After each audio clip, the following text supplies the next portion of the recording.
Hey guys, Grant here. How you going? Well, what is it? It's Monday afternoon. I haven't done many live videos.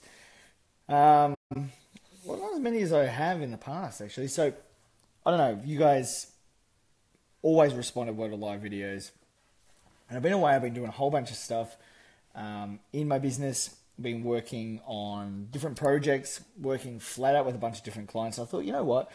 It's time I started coming back and doing a little bit more, having a chat with you guys, seeing where you're at.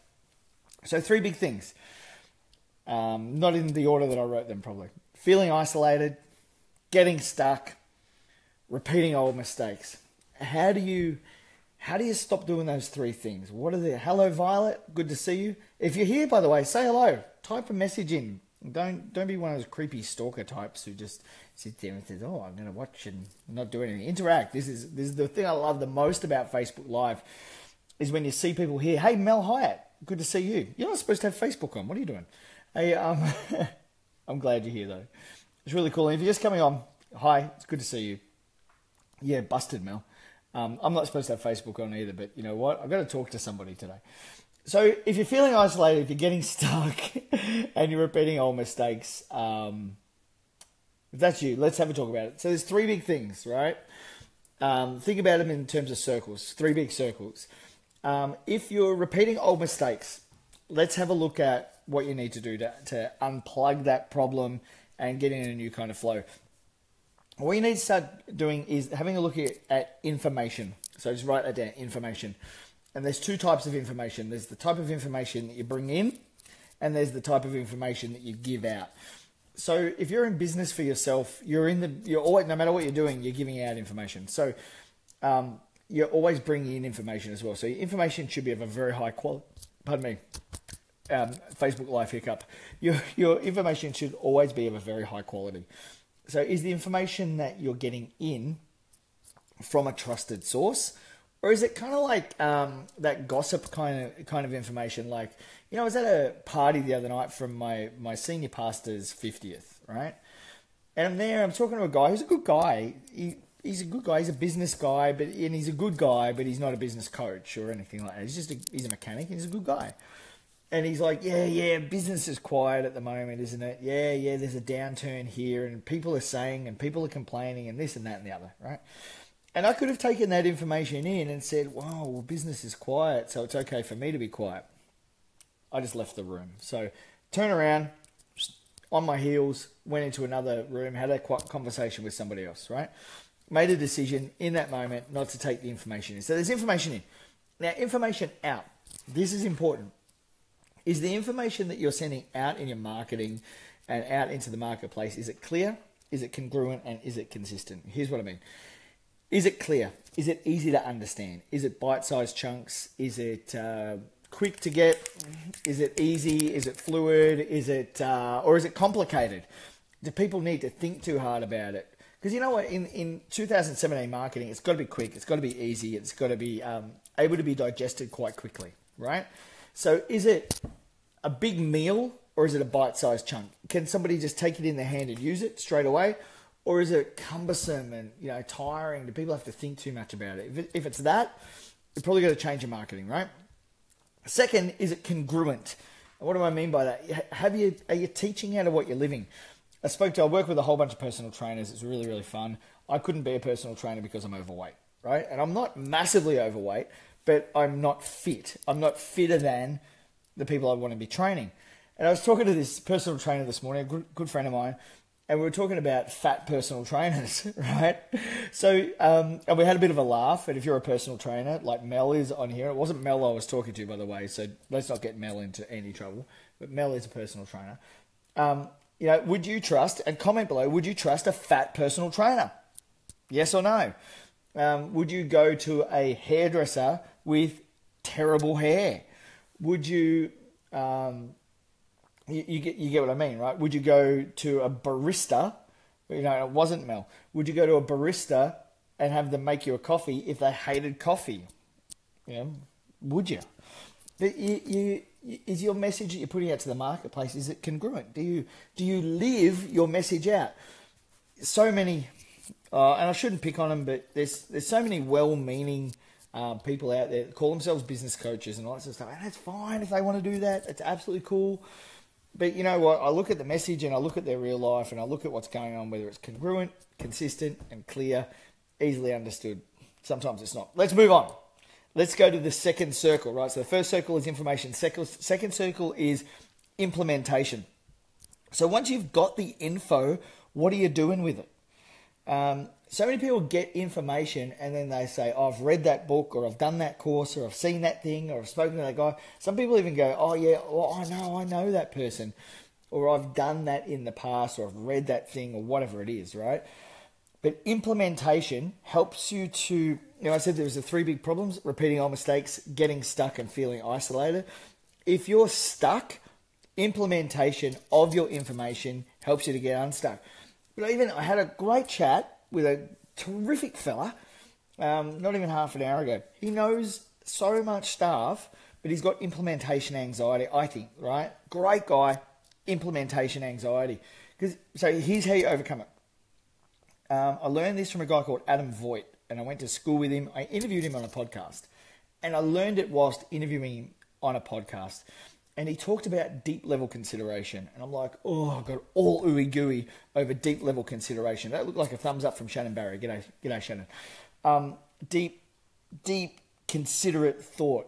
So have you taken the information and deeply considered it and asked how it's right for you, right for your business, right for your timing, and right for your marketplace, for whatever you're doing in your business? So deep level consideration. Then have you planned it out? Made a plan for it, put it into a timeline, put a date on it. If you haven't, I don't know why you wouldn't do that. Next step is accountability.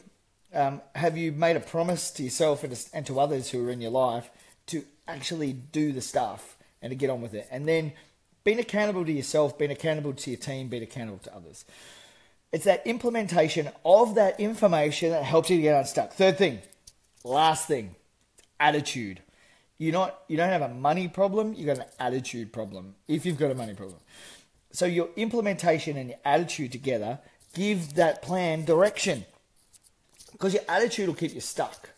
Your attitude will keep you in a place where you're like, I can't, it's not for me, I'm not good enough, whatever. So whatever your biggest frustration with your client base is probably because you're carrying that frustration yourself in attitude. So it's 3 things, funnily enough, to help you tweak your attitude. One of them is ownership. And I said ownership, not own your, but do own your, you get what I'm saying, right? Tell me if you know what I'm saying, if you get what I'm saying. I'm sure you do. Own your stuff, yeah? No blaming. I worked Sunday night, church service. We had a whole bunch of kids at our church service that were misbehaving, right? Let's just be very kind. They were being bloody naughty, right? And good old Muggins had to, work with, didn't have to, or wanted to, love them very firmly, okay? And they were just blaming one another for all this stuff. Oh, he jumped on my finger and they opened the Doritos and he got an energy drink out of his bag and that's why I'm misbehaving and that's why and I don't want to be like this. I'm just like this because I had a V energy drink. And it was the worst sort of behaviour. But it's the kind of behaviour that I'd expect from a 14, 15-year-old, right? In church when they don't necessarily want to be there. And so they acted out. But you know what? As a business owner, your attitude is everything. You got to own your stuff. You got to say, okay, well, the whole reason that I don't have more clients right now is because I'm not going out and getting them. The whole reason that I don't have more people in my list is because I haven't told my story enough. And the whole reason that I haven't converted enough people into my program or into my system or into my business is because I'm really not making sales. I'm really not focused on sales. I'm really not.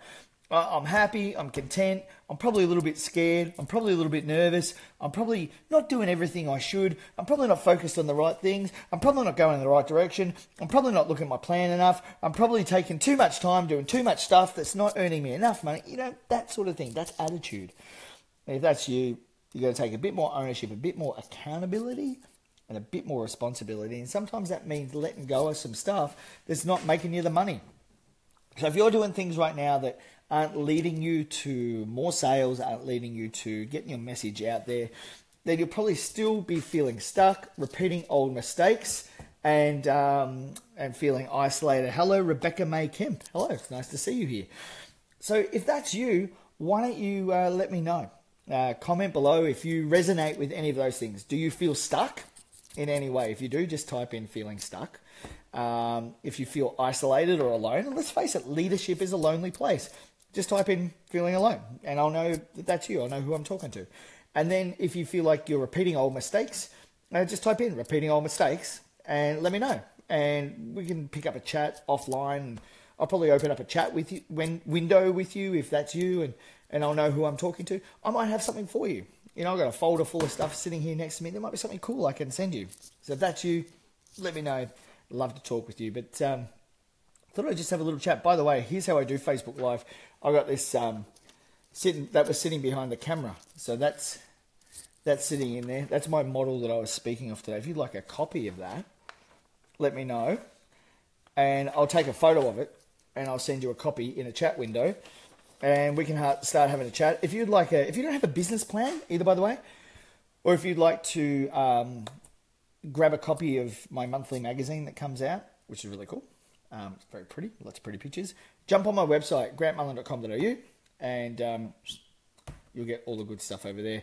Rebecca says, very quiet now, so trying to use social media to boost sales. Rebecca, just open up a chat window with me and say hello. We can have a chat about that and what you're doing in your business. I'd love to help you with that. That'd be really, really cool. So guys, loved hanging out with you today. If you've got any questions, comments, inquiries, all that sort of stuff, Rebecca needs a new business plan. So Rebecca, I'm going to open up a chat window with you right now, and we're going to have a talk about that. I'm going to send you a business plan. Sound good? Great. My hat's gone all funny. I got this tendency to do that when I talk. I pop my hat off to the side. I don't know why I do it.